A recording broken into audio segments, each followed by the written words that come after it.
नमो नमो गुरुदेव जो साधु स्वरूपी देव, आदि अंत गुण काल के जान निहारो भेव। साहेब बंदगी, साहेब बंदगी, साहेब बंदगी। जहिया जन्म मुक्त हत तहिया न कोई, छठी तुम्हारी हो चला तो कहाँ चला बिगोय। संसार के अंदर मनुष्य के जन्म जो है स्वतंत्र है। वो मनुष्य जो है अपने कर्म के अनुसार जन्म मरण के चक्कर में घूम रहा है और एक कर्म करके बढ़ता भी है, छूटता भी है। इसलिए ये संसार ये जी चेतन आत्मा स्वतंत्र है। इसे जानने की समझ है, जानने की जरूरत है। शब्द हमारा याद के सुन मत जाहु सरक, जो जा चाहो निज तत्व के तो शब्द ही लेहु परक। संसार में मनुष्य जो है सार असार बाणी के समझने की जरूरत है, विचार करने की जरूरत है। इसी में मानव जाति के हित है। सुनना है, समझना है, विचार करना है, अपना कल्याण करना है। आसार के छोड़ना है, सार के ग्रहण करना है। शब्द बिना सूरत आंधरी, कहो कहाँ को जाए। द्वार न पावे शब्द के, फिर भटका खाए। जब सार शब्द नहीं मिलता है तब मनुष्य दुनिया में भटकता है। आज जरूरत है इसको सार शब्द जानने के। आज जो है बिना गुरमुखी बाणी के जानने की जरूरत है। सतगुरु कबीर साहब कहते हैं, शब्द शब्द बहुअंतरे, सार शब्द मत लीजे। कहीं कबीर जहाँ सार शब्द नहीं, घृत जीवन सो दीजिए। जो सार शब्द है वही कल्याण होता है, जहाँ आसार होता है वहाँ बंधन होता है। शब्द मारा गिर पड़ा, शब्द छुड़ाया राज। जिन जिन शब्द विवेक या, तिनके सरगौ काज। सतगुरु के सत्संग रूपी गुरुमुखी वाणी से मनुष्य जाति के कल्याण होता है और अज्ञानियों के भरम जाल जो है मनुष्य को भटकाता है। इसलिए समझने की जरूरत है, विचार करने की जरूरत है और अपना कल्याण करने की जरूरत है। शब्द मारा गिर पड़ा, शब्द छुड़ाया राज। अजिन जिन शब्द विवेक या, तिनके सरगौ काज। जो गुरुमुखी बाणी पर विचार किया, सतगुरु के शरण, सतगुरु और संतों के शरण में तन मन वचन कर्म से हुआ, वो अपना कल्याण किया। और जो गुरु से विमुख हुआ उसका पतन हुआ, लोक परलोक खराब हुआ। आज जरूरत है कि शब्द पर विवेक करके अपना कल्याण करें। शब्द हमारा याद का, पल पल करहु याद। अंध पलेगी माली, ऊपर की सब बाट। संसार में जो है हमारी शब्द जो है आदि, ये चेतन आत्मा जो है ये आदि पुरुष है। जब ये शरीर में आता है तो शब्द के निर्माण होता है। तो ये शब्द जो है ये चेतन की आवाज़ है। इस आवाज़ के समझने की ज़रूरत है। मन की आवाज़ अलग होती है और चेतन आत्मा की आवाज़ अलग होती है। ये सब चेतन से मन है। मन बाहरमुखी ज्ञान कराना, भटकना, अटकना, ये बाहर के काम करता है। विवेक अंदर के काम करता है, अंतर्मुखी होना, साधन करना, ध्यान करना, अपना कल्याण करना। तो ये शब्द के परखने की जरूरत है। जिन जिन संभल ना किया यस पुर पाट न जाए, झाली परे दिन याथरे संभल कियो न जाए। आज मनुष्य जन्म शरीर पा करके अब मनुष्य जो है आध्यात्मिक अपने आप के भूल करके अपना पतन कर रहा है। समय जो है बेकार में गंवा रहा है। आज जरूरत है समय के समझने के और अपना कल्याण करने के।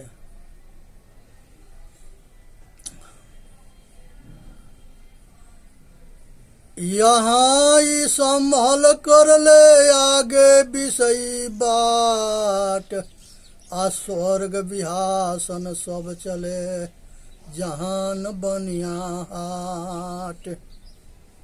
संसार के अंदर जो है अपने स्वरूप रूपी जन्म मरण के चक्कर के कल्याण साधना कर लो, नहीं तो आगे जो है पशु पक्षी कीड़ा मकोड़ा के खानी है, उसमें मरना है, दुख भोगना है।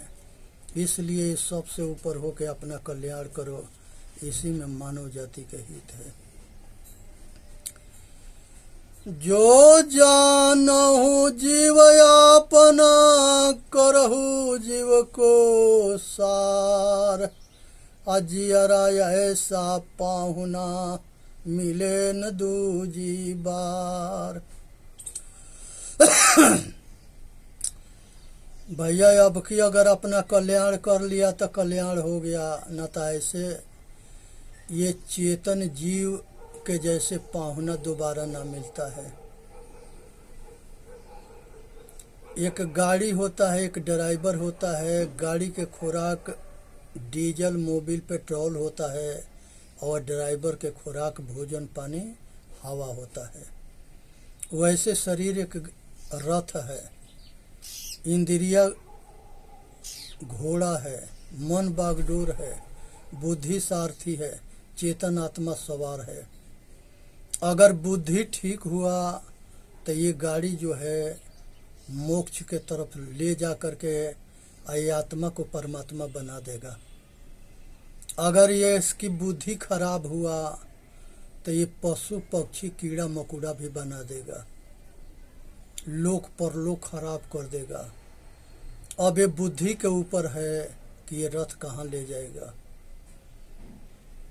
संगत से गुण होता है, कुसंगत से दुख हो। आज जरूरत है कि अच्छे संगत में पढ़ करके अपने के जान करके अपना कल्याण करने के।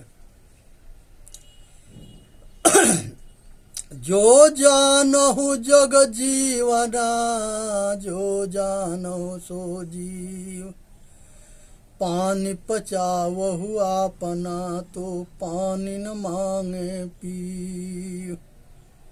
जब आदमी के आत्मज्ञान हो जाता है तो ये आत्मा शांत होता है, फिर भूख प्यास मिट जाता है और ये अपना कल्याण करता है।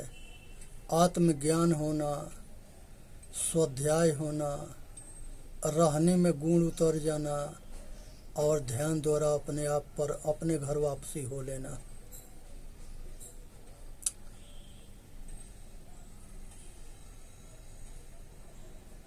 जो जानहु जग जीवना जो जानहु सो जीव, पानी पचावहु अपना पानी न मांगे पीव। संसार के अंदर मनुष्य जो है अपना कल्याण तबे करता है जब ये शांत स्थिति में होता है। पान पियावत क्या फिरो घर घर सायर बार, ते समंत जो होएगा पीवेगा झक मार। घूम घूम के सबको ज्ञान दे रहे हो और वो लेने के लिए तैयार होगा तो अपना कल्याण हो जाएगा, नहीं लेगा तो अपना पतन करेगा। इसलिए सब घट घट में चेतन आत्मा है, सबके जरूरत है कि ये संसार के दुख से छूटने के। अब जो होश में होगा वो छूटेगा, जो बेहोश होगा वो मरेगा। पान पियावत क्यों फिरे घर घर सायर बार, ते समंत जो होएगा पीवेगा झक मार। जो अपना कल्याणार्थी होता है वो सतगुरु के शरण में जाके अपना कल्याण करता है।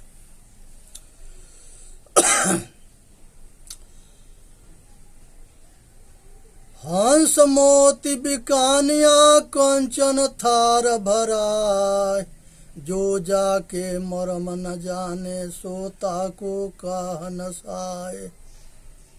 हंस चेतन को कहा गया है। मोती जो है कहते हैं कि नीर छीर के नीड़े करता है हंस, दूध पीता है पानी छोड़ता है। यहाँ पर जो है मोती को चूमता है, दूध पीता है, पानी छोड़ता है। तो ये चेतन रूपी जो हंस है ये सत्य को ग्रहण करता है, असत्य को छोड़ता है, विवेकी होता है, ज्ञानी होता है, सत्यग्रही होता है, निर्णयकारी होता है। आज मुक्ति के रहस्य जान करके मुक्त होने की जरूरत है, अपने ऊपर कृपा करने की जरूरत है। हंसा तू तो सबलता हल्की अपनी चाल, रंग कुरंगे रंगिया और तो किया लगवार।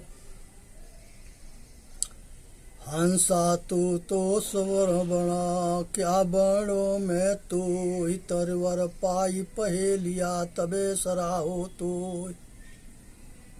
ये संसार के अंदर ज्ञान के रंग में चेतन जीव जो है जब तक ले रंगा न ज्ञान स्वरूपा ना होता है तबे जाके प्रशंसनीय होता है और तबे जाके इसके कल्याण होता है। हंसा तू तो सबल था हाल की अपनी चाल, रंग कुरंगे रंगिया ते किया और लगवार। ये चेतन आत्मा ज्ञान स्वरूपा है और ये जो है महान है, शक्तिशाली है।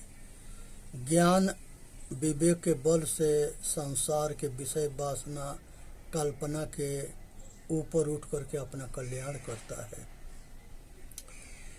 हंस बकु देखे एक रंग चरे हरियरे ताल, नीर छीर ते जानी है बकु धरी है काल। एक हंस होता है, एक बकुला होता है। बकुला यहाँ आचरणहीन को कहा गया है, अविवेकी को कहा गया है, अज्ञानी को कहा गया है। उसको जो है बकुला कहा गया है, हंस ज्ञानी को कहा गया है। एक टांग पर रहता है, दोनों नदी के किनारे तालाब के किनारे होते हैं। वो एक टक देखता है, मछली जानती है कि बहुत बड़ा जोगी है, तप कर रहा है, लेकिन तन को मौका पाएगा तो ऐसे भीतर करेगा मछली के कि पता न पड़े। ऐसे धूर्त मूर्ख होते हैं, पाखंडी। यह कब कैसे धोखा करेंगे आदमी के पता न पड़ने देते हैं। बहुत जो है लचीली बाणी बोलते हैं, लगता है कि कितने भला आदमी है, लेकिन बात के जाल में फंसा करके धोखा कर देना इनकी काम है। ऐसे आदमियों से सावधान रहना है।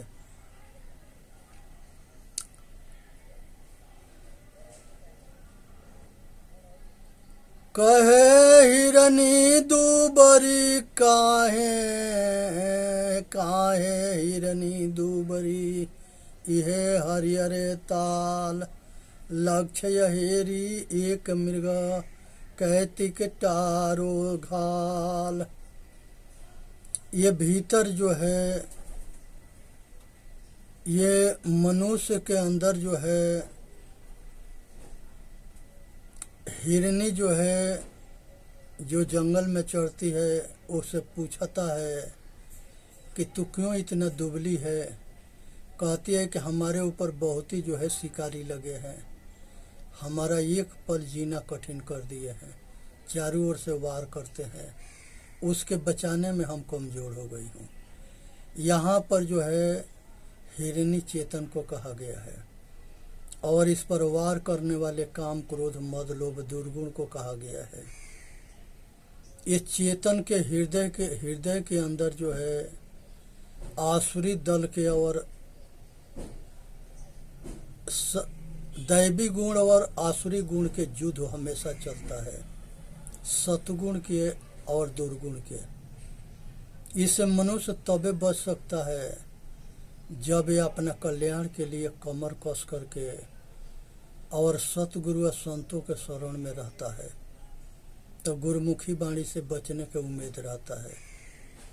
इसलिए कमर कस करके अपना कल्याण करना है।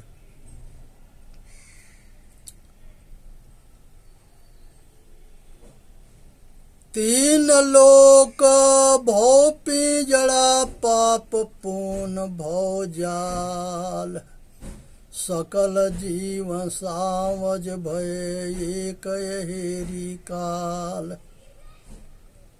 सभी मनुष्य जो है पाप पुण्य के कर्म कर रहे हैं, अच्छे बुरे, सभी अपने कर्म अनुसार जन्म मरण ले रहे हैं। और इसमें जो काल है वो मृत्यु है, समय है, जो एक एक दिन बीतते जाता है। ये समय के नहीं पहचान हो रहा है कि ये समय काल जो है कब किस स्थिति में ले जाएगा। तो इसलिए इसके जानने की ज़रूरत है, अपना कल्याण करने की ज़रूरत है, और इसी में मानव जाति के हित है। आज मनुष्य जो है लोभ है जन्म गवाइया, पाप खाया पून, आधी साधी से आधी, कहे तापर मेरा खून, साधी सो आधी कहे तापर मेरा खून। मनुष्य लोभ के पीछे दौड़ रहा है, क्योंकि ये पाप के बाप है। आए लोभ से मनुष्य के जिंदगी जो है, लोभे जन्म गंवाइया, ये जो है काम क्रोध और लोभ नरक के दरवाजा है। इस पर जो है कहानी है कि एक पंडित जो है बनारस से पढ़ करके आया, और इतना विद्वान था कि गांव में अपने आगे किसी को लगाते न थे। गांव के आदमी के नीचा दिखाना, अपने बात के ऊपर करना, वेद के डींग हाँकना, लोग जो है परेशान हो गए। कहें कि गांव के आदमी नॉर्मल सीधे साधे होते हैं। गांव के एगो मुखिया थे, उनसे ना बर्दाश्त हुआ। कहे कि पंडित तो सब कुछ जानता है।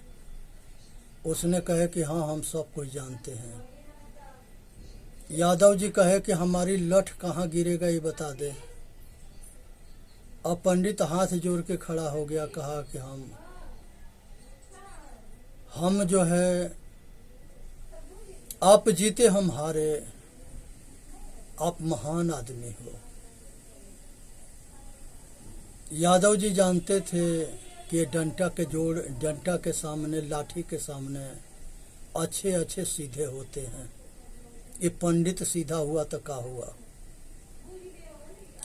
उसके बाद से जो है वो अपने घर आया, पंडिताइन पूछ दी, शादी हो गया था, कि पाप के बाप कौन है।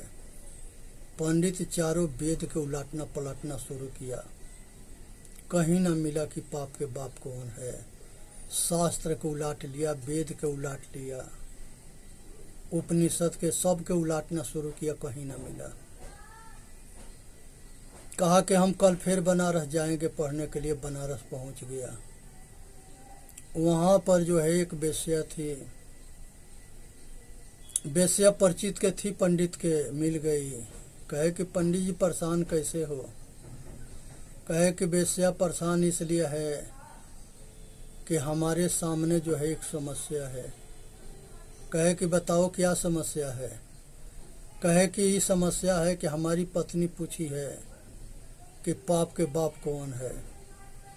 शाम के टाइम हो गया था, पंडित के भी रहने के कोई अभी जुगाड़ न था।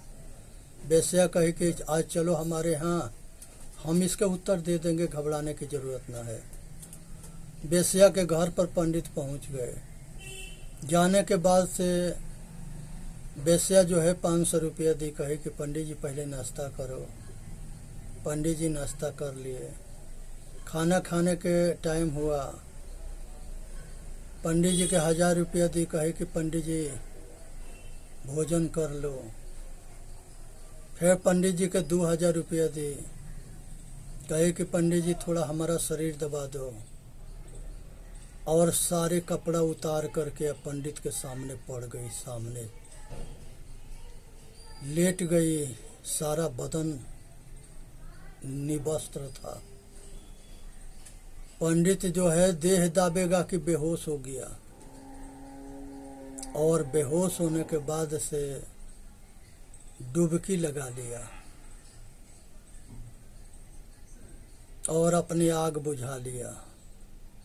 और पंडित शांत होकर सो गया। सवेरे उठा, अपना रंगीन कपड़ा पहरा, टीका फंदा, चोटा चोटी, जनेव सनेव, ये सब जो है पूरी तैयार हो गया।